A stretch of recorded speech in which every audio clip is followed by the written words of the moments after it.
நான் வந்து எப்போயுமே ஹேர் வாஷ் பண்ண அன்றைக்கி நைட்டு இல்லை அப்படின்னா அடுத்த நாள் காலையில் வந்து ஹேரில் வந்து ஃபுல்லாக ஆயில் அப்ளை பண்ணிடுவேன். ஹேர் ரொம்ப ஷார்ட்டாக இருந்தப்பவும் சரி, இப்போ வரைக்கும் சரி, நான் கண்டிப்பாக ஹேர் க்ரோத் பண்ணியே ஆகணும் அப்படிங்கிறதுக்காக வந்து ப்ராப்பராக டேக் கேர் பண்ணேன். அதை தான் நான் வந்து உங்கள்கிட்ட ஷேர் பண்ணிக்கிறேன். இந்த மாதிரி ஹேர் வாஷ் பண்ணினதுக்கப்புறம் நல்லா சிக்கு எடுத்துகிட்டு இந்த மாதிரி பெரிய பல் சீப்பு வச்சு கீழேருந்து கொஞ்சம் கொஞ்சமாக சிக்கு எடுத்துகிட்டு வந்துடலாம். நான் ஆல்ரெடி ஹேர் பேக் போட்டு ஹேர் வாஷ் பண்ணுறதுனால அதிக அளவு சிக்கு இருக்காது, ரொம்பவே ஷைனிங்காக சாஃப்டாக தான் இருக்கும். இதுவே பார்த்திங்கன்னா பிஃபோர் பிக்சர் பாருங்கள், ரொம்பவே ட்ரையாக தான் இருந்திருக்கும் என்னோடய ஹேர். வீட்டிலே ப்ரிப்பேர் பண்ணுற ஹோம்மேட் ஹெர்பல் ஹேர் ஆயில் தான் நான் வந்து யூஸ் பண்ணுறேன். அதை வந்து ஒரு பவுலில் எடுத்துகிட்டு நம்மளோட ஃபிங்கர் டிப்ஸ் வச்சு நல்லா அழுத்தமாக உள்ள வந்து ஒரு மசாஜ் கொடுத்து அப்ளை பண்ணணும். அப்படியே கையில் எண்ணெய் ஊற்றி தலைக்கு வச்சுட்டு அந்த மாதிரி பண்ணோம்னா ஹேரோட ஃபாலிக்கல்ஸ்க்கோ இல்லை ஸ்கேல்ப்புக்கோ வந்து கண்டிப்பாக அது வந்து போகாது. அப்போது நம்ம தலையில் இருக்க ஹீட் எல்லாமே ரெடியூஸ் பண்ணணும் அப்படின்னா கண்டிப்பாக ஹேர் ஆயில் வந்து அப்ளை பண்ணணும். ஹேர் பேக் போடும்போதே நான் வந்து இந்த மாதிரி மசாஜ் கொடுத்துருவேன். அதுவும் நைட்டு நேரம் வந்து நம்ம இந்த மாதிரி ஹேர் ஆயில் அப்ளை பண்ணி ஹேர் ப்ரைட் போட்டு தூங்கும்போது நல்லாவே ஒரு தூக்கம் வரும். அதே மாதிரி ஹேர் லென்த்துக்கு வந்து ஃபுல்லாக நல்லா ஹேர் ஆயில் அப்ளை பண்ணணும். ஸ்கேல்ப்புக்கு எப்படி கான்சன்ட்ரேஷன் பண்ணணுமோ அதே மாதிரி லென்த்துக்கும் ஃபுல்லாக அப்ளை பண்ணணும். அதுவும் கொனை முடிக்கு ரொம்பவே அப்ளை பண்ணணும். அப்போ தான் வந்து ஸ்ப்ளிட் எண்ட்ஸ்லாம் வந்து வராமல் தடுக்க முடியும். நம்ம மேலே மட்டும் ஆயில் அப்ளை பண்ணிவிட்டு விட்டுட்டோம் அப்படின்னா ஹேர் லென்த் வந்து ரொம்பவே டேமேஜ் ஆகும். மேலேருந்து கீழே வந்து ஒரே அளவுக்கு அடர்த்தியாக வளர்த்த முடியாது. எவ்வளோ ஷார்ட் ஹேராக இருந்தாலும் சரி, லாங் ஹேராக இருந்தாலும் சரி, அதுக்கு தகுந்த மாதிரி கொஞ்ச நாள் நீங்கள் மெனக்கெட்டு இந்த மாதிரி ஹேர் கேர் ரொட்டீன் ஃபாலோ பண்ணிங்கன்னா கண்டிப்பாக ஹேரை வந்து க்ரோத் பண்ண முடியும். இந்த மாதிரி ஹேரோட எண்டுக்கும் ஃபுல்லாக வந்து அப்ளை பண்ணிக்கலாம். இதுவே நம்ம ஸ்கூல் டேஸில் போகும்போது பார்த்திங்கன்னா நம்ம இதே மாதிரி ஹேர் ஆயில் அப்ளை பண்ணி ரிப்பன் வச்சு மடித்து கட்டிடுவோம். அதனால் அங்கே ஸ்ப்ளிட் எண்ட்ஸ் எல்லாம் வராது. இப்போலாம் அந்த மாதிரி நம்ம விடுறது இல்லை. எங்கேயாவது டக்குன்னு வெளியில் போகணுன்னா மேலே மட்டும் தான் பின்னல் போட்டுட்டு போவோம். ஆனால் நம்ம வீட்டில் இருக்கும் போதும் சரி, நைட்டும் சரி, இதே ஒர்க் போயிட்டுருக்கோம் இல்லை ஸ்கூல் போயிட்டுருக்கோம், ஆஃபீஸ் போயிட்டுருக்கோம் அப்படின்னா நைட்டு வந்து கண்டிப்பாக ஹேரை வந்து நல்லா கோம்ப் பண்ணிவிட்டு ஹேர் பண்ணிக்கோங்க. அப்போ தான் வந்து நெக்ஸ்ட் டே வந்து நல்லாவே மெயின்டைன் ஆகும். இந்த மாதிரி செக்ஷனாக பிரித்து நம்ம தலைமுடியில் எல்லா இடத்துலையும் எண்ணெய் பரவுற மாதிரி நம்ம அப்ளை பண்ணிக்கலாம். நான் வந்து வீக்லி ட்வைஸ் வந்து ஹேர் வாஷ் பண்ணுவேன். அந்த வீக்லி ட்வைஸ் ஹேர் வாஷ் பண்ண அன்றைக்கோ இல்லை அடுத்த நாளோ இதே மாதிரி தான் எண்ணெய் தேய்ப்பேன். மற்ற நாள் கண்டிப்பாக எண்ணெய் தேய்க்கணுமா அப்படின்னு கேட்டிங்கன்னா அது உங்களோட ஹேரை பொறுத்து. ரொம்ப ட்ரை ஆயிடுச்சு அப்படின்னா இதை விட கம்மியான குவான்டிட்டியில் எங்கே ட்ரையாக இருக்கோ அந்த இடத்துல மட்டும் வந்து நம்ம வந்து அப்ளை பண்ணிக்கலாம்.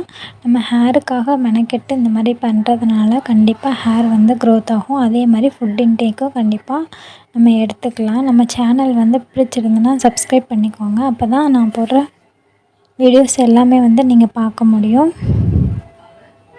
இந்த மாதிரி ஒரு மசாஜ் கொடுத்துக்கலாம்.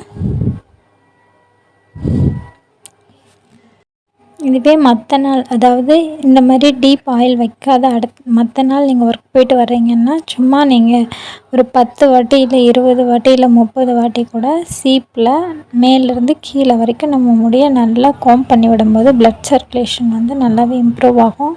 அப்படி இல்லை அப்படின்னா நீங்கள் தலையை முன்னாடி கொஞ்சம் கூட போட்டு நல்லா அப்ளை பண்ணிக்கலாம். நான் வந்து இப்போ கையாலேயே, அதாவது என்னோடய விரலாலேயே சிக்கி எடுத்துக்கிறேன் அப்படியே. ஏன் அப்படின்னா கொஞ்சம் வீக்காக இருக்குது ஹேர், எல்லாமே கொஞ்சம் கலண்டு வரும்.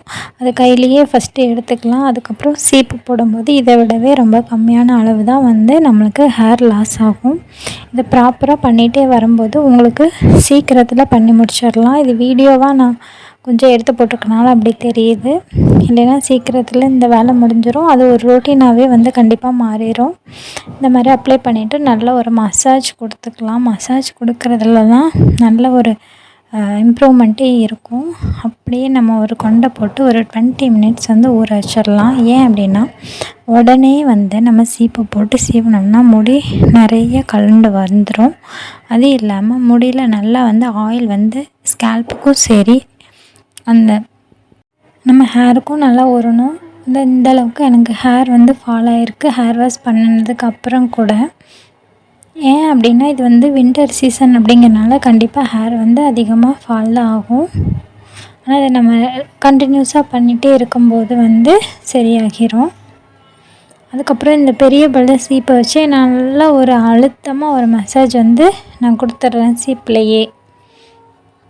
சீப்பை வச்சு இந்த மாதிரி அழுத்தமாக நம்ம சீவுறதுனால ஹேர் வந்து ரொம்ப டேமேஜ் ஆகும் அப்படின்னு நினைக்காதீங்க. நான் யோசிச்சு பாருங்கள், நம்ம ஸ்கூல் போகும்போதெல்லாம் நம்ம அம்மாக்கெல்லாம் வந்து நம்ம தலையை நல்லா அழுத்தமாக பிடிச்சி சீவுவாங்க.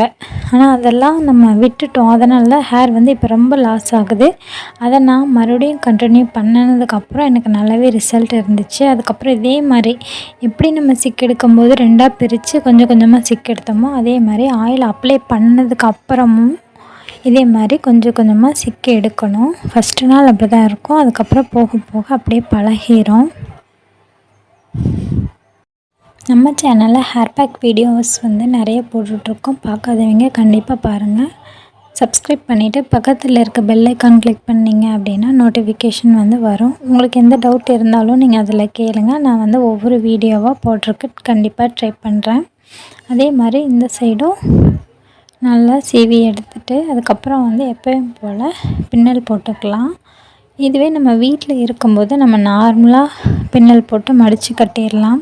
வெளியில் போகிறோம் அப்படின்னா மட்டும் கிளிப் குத்துங்க. வீட்டில் இருக்கிறப்போ பின்னு, குஷி பின்னு, கிளிப்ஸு இந்த மாதிரி எதுவுமே யூஸ் பண்ண வேண்டாம். ஏன் அப்படின்னா அது ஹேரை வந்து ரொம்பவே டேமேஜ் பண்ணும். வெளியில் போகும்போது அப்படின்னா கொஞ்ச நேரம் தான், நம்ம போயிட்டு உடனே வந்துடுவோம். அதுக்கப்புறம் அந்தளவுக்கு டேமேஜ் ஆனாலும் அது திருப்பி க்ரோத் ஆகிரும். இப்போ ஆயில் வந்து மேலேருந்து கீழே வரைக்கும் எல்லா ஹேர்லேயும் எனக்கு ஈவனாக ஸ்ப்ரெட் ஆகிடுச்சு. மறுபடியும் நான் நல்லா சீவிட்டு இன்னும் கொஞ்சம் சின்ன பல்ல இருக்க சீப்பையை வச்சு நான் நல்லா தலை சீவிக்க போகிறேன். இந்த மாதிரி அழுத்தம் கொடுத்து சீவிட்டு பின்னல் போட்டுக்க போகிறேன். நிறைய பேர்த்துக்கு பார்த்திங்கன்னா ஜெனட்டிக்னாலவே ஹேர் க்ரோத் ஆகும். அதே மாதிரி ஜெனட்டிக்னால் ஒரு சிலருக்கு ஹேர் க்ரோத்தே ஆகாது. ஆனால் இந்த மாதிரி நேச்சுரலாக நம்ம எது பயன்படுத்தும் போதும் கண்டிப்பாக அதில் வந்து நல்ல ஒரு ரிசல்ட் கிடைக்கும். இருக்கிற ஹேர் கூட வந்து நம்ம நல்லா மெயின்டைன் பண்ணி வச்சுக்கலாம். அதே போல் எவ்வளவு ஹேர் இருந்தாலும் டேண்ட்ரஃப் இருந்துச்சுன்னா கண்டிப்பாக ஹேர் ஃபால் வந்து அந்த டைமில் ரொம்பவே அதிகமாக இருக்கும்.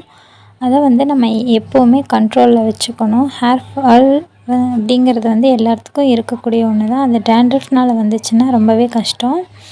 அதுக்கு வந்து டேண்ட்ரஃப் கிளியர் பண்ணுற மாதிரி நம்ம வீக்லி ஒன்ஸ் வந்து ஹேர் பேக் போட்டுகிட்டே வந்துட்டோம் அப்படின்னா வந்து ஹேர் ஃபால் வந்து ரொம்பவே கம்மியாயிடும். ஸ்கேல்ப்பை வந்து ரொம்ப சுத்தமாக வச்சுக்கணும். அதே மாதிரி நம்ம யூஸ் பண்ணுற கோம்பு, பில்லோ, பெட்ஷீட் கவர் எல்லாமே அடிக்கடி க்ளீன் பண்ணிடணும். நம்ம யூஸ் பண்ணுற கோம்ப் வந்து யாருக்கும் கொடுக்கவும் கூடாது. நம்ம மற்றவங்க கிட்ட இருந்து ஷேர் பண்ணவும் கூடாது. அப்படி பண்ணும்போது தான் வந்து டேண்ட்ரஃப், பொல்யூஷன் எல்லாமே வந்து நம்மளுக்கு அஃபெக்ட் ஆயிரும். அது வந்துடுச்சு அப்படின்னா அப்புறம் போகிறது வந்து ரொம்பவே கஷ்டம். அதனால தான் நான் சொல்கிறேன், கண்டிப்பாக இதெல்லாம் நீங்கள் ஃபாலோ பண்ணிட்டு வந்தீங்கன்னா உங்களுக்குமே கூடிய சீக்கிரத்தில் வந்து ஒரு நல்ல ஹேர் க்ரோத் வந்து கொடுக்கும். எனக்கு இந்த மாதிரி ஹேர் க்ரோத் ஆகிறதுக்கு வந்து 2 இயர்ஸ் ஆயிடுச்சு. ஏன் அப்படின்னா என்னோடய ஹேர் வந்து ரூட்லேருந்தே புதுசாக வளருது. அதனால தான் நல்லா திக்காக கருக்கருன்னு வளருது. இதுக்கு முன்னாடி பார்த்துருப்பீங்க, அதில் ரொம்பவே கலர்லெஸ்ஸாக ஒரு மாதிரி டேமேஜாக ஸ்ட்ரென்த்தே இல்லாமல் இருந்துச்சு. அதனால தான் நான் ஃபுட் இன்டேக்கும் வந்து நல்லாவே எடுத்துக்கிட்டேன். ஆனால் பார்த்திங்கன்னா என்னோடய ஹேரில் வந்து அங்கங்கே ஒயிட் ஹேர்ஸ் வந்து இருக்குது. ஆனாலும் நான் டை எதுவுமே இது வரைக்கும் யூஸ் பண்ணதில்லை. இருக்கிறது இருக்கட்டும் அப்படின்னு சொல்லி விட்டுட்டேன். நேச்சுரலாக நம்ம ஹேரை வந்து எப்படி கலர்ஃபுல்லாக கொண்டு வரணும், நல்லா பிளாக் ஹேராக கொண்டு வரலாம் அப்படிங்கிறத நான் ட்ரை பண்ணிகிட்டு இருக்கேன். அதைத்தான் நானும் உங்கள்கிட்ட ஷேர் பண்ணிக்கிறேன்.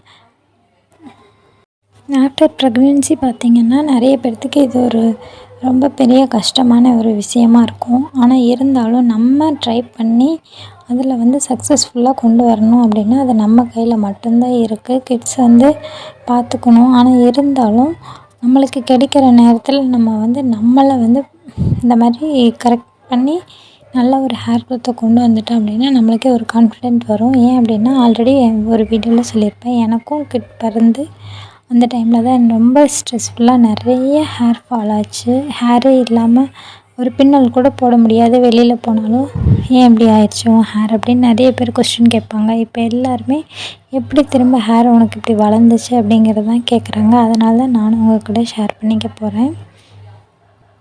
இந்த மாதிரி மேலேருந்து கீழே வரைக்கும் சிக்கு இல்லாமல் முடியை வந்து பின்னல் போட்டுருங்க. நான் வந்து ஈக்குவலாக கட் பண்ணியிருக்கனால ஓரளவுக்கு வந்துடும். அதுக்கப்புறம் கீழே வந்து ரொம்பவே லீனாக இருக்கும். அதை வந்து பின்னல் போட்டுட்ருக்கனால நீங்கள் வந்து லென்த்து அதிகமாக வளர்த்தணும் அப்படின்னு நினச்சிங்கன்னா கொஞ்சம் மேலே இருந்து ரிப்பன் வச்சு கட்டி அப்படியே மடித்து கூட போட்டுக்கலாம். இந்த இடத்துல பின்னல் போடுறதுக்கு கொஞ்சம் கஷ்டமாக இருக்குது. ஸோ பக்கத்தில் இருக்க ஹேர்லாம் கொஞ்சம் கொஞ்சமாக ஜாயின் பண்ணி அப்படியே நான் வந்து ஹேர் வந்து நல்லா பின்னல் போட்டுக்கிறேன். நீங்கள் வந்து ஒரு நாளைக்கு வந்து காலையில் ஒரு டைம் தலை வாரி நல்லா இந்த மாதிரி பின்னல் போட்டு மடித்து போட்டுருங்க. அதே மாதிரி நைட்டும் இதே மாதிரி பின்னல் போட்டு மடித்து போட்டிங்க அப்படின்னா சீக்கிரமாகவே சூப்பராகவே ஒரு நல்ல ரிசல்ட்டை பார்க்கலாம். இந்த மாதிரி பண்ணிவிட்டு நீங்கள் எப்படி இருக்குது அப்படிங்கிறத வந்து எனக்கு கமெண்ட்டில் சொல்லுங்கள். ஆரம்பத்தில் கொஞ்சம் ஹேர் ஃபால் அதிகமாக இருக்க தான் செய்யும். அது நம்ம ஹேரில் அதாவது ரூட்டில் இருந்து ஸ்ட்ரென்த் இல்லாமல் இருக்கும். நம்ம ஹேரை வந்து இழுத்து பார்த்தா அப்படின்னாலே நம்மளுக்கு சேஞ்சஸ் தெரியும். டக்குன்னு உடஞ்சிரும். அதே மாதிரி ரொம்ப லீனாக இருக்கும். இந்த மாதிரி ரப்பர் பேண்ட் போடுங்க. வேறு ஏதாவது டிசைன் இருக்க மாதிரி ரப்பர் பேண்ட்லாம் போட்டிங்கன்னா முடி அதோட கையோட